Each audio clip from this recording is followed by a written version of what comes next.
Hello folks, hope you're all doing well. We are down here in the greenhouse for this month's video, just for a bit of a change. It has been horrible here the last few days. We've had rain, we've had some more rain, and we've had some more rain. But it's still nice and warm. I mean, the little temperature gauge down here in the greenhouse, what are we now, 22.5 degrees? So, you know, everything's grown really well. And it's that time of year, there's loads of time left to get stuff going. Look, we've got the radishes here, we've got lettuces, we've got a second zone of peas over here, we've got beetroots, we've got mazunas, we've got all sorts of stuff that I mentioned in last month's video, all grown nicely here. And look, things like the radish, that's almost ready to go out in the next few days. I reckon by the weekend that'll be going out. Everything else is ready to be potted on.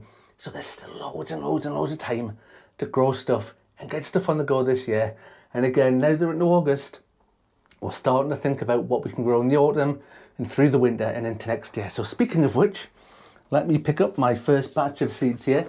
And I've got these four. I'm just sort of categorising them kind of all into one, into leafy greens, even though one of them isn't green, but we'll call them leafy greens just for the sakes of ease of this video. So first up, we've got some giant winter spinach.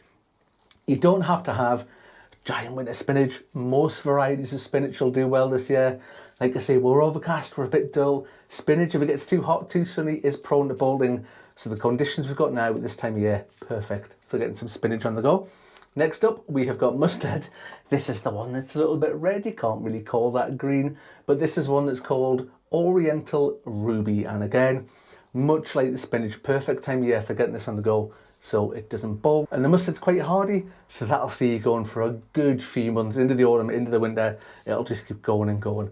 Next up, we've got pak choi, one of my favourites to go at this time of year. I'll generally grow pak choi in the springtime.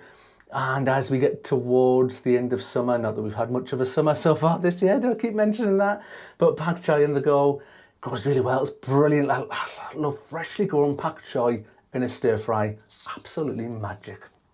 And last but not least, lettuce. And this is a variety here called Arctic King, which again is perfect for this year. You know, the name tells its own story. As we move into autumn and winter, this is pretty hardy and it will keep going and going and going. Other things to talk about. Oh, in last month's video, somebody mentioned a company called Real Seeds. So I've been shopping, I've been to have a look at what they've got, to see what they've got. And we've got some different things, but and some normal things. So let's start off with this Durham early spring cabbage.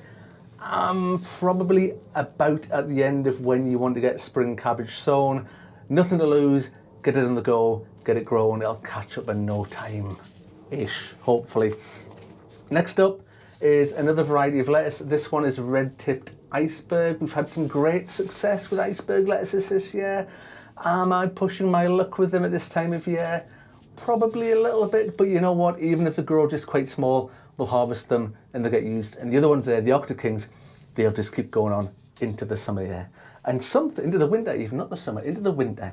And something a little bit different. And I'm going to have to look at the packet to tell you what this is. This is called Wah Kai Choi Stem Vegetable.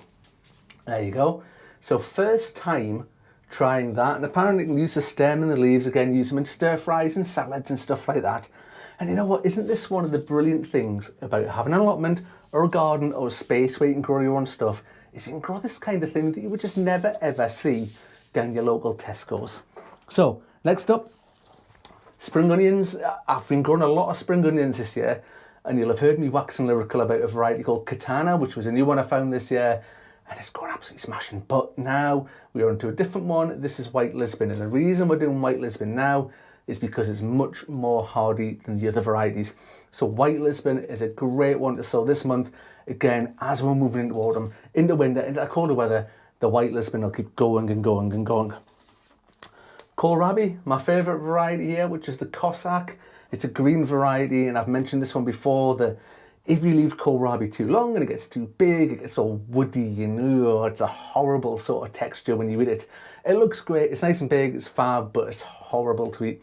This one doesn't go woody. The seeds, the variety's been bred in particular not to do that, so it's a smash one. So if you can get hold of that, Cossack F1, give that a shot. And last but not least, and before we go to the last one, please think about subscribing. It's absolutely free, doesn't cost you anything, and it really does mean a lot. When I see the little number tick up, it makes me feel great. Anyway, last but not least, Swiss chard. Now, in the potty mouth chat that I have with the guys there, there's a bit of love and hate for Swiss chard. Some people love it, some people hate it, but what it will do is it'll grow through the winter. It is as tough as old boots. I don't mean to eat it's tough as old boots, but in terms of its hardiness, yeah, trying to kill this sort of stuff off is nigh impossible.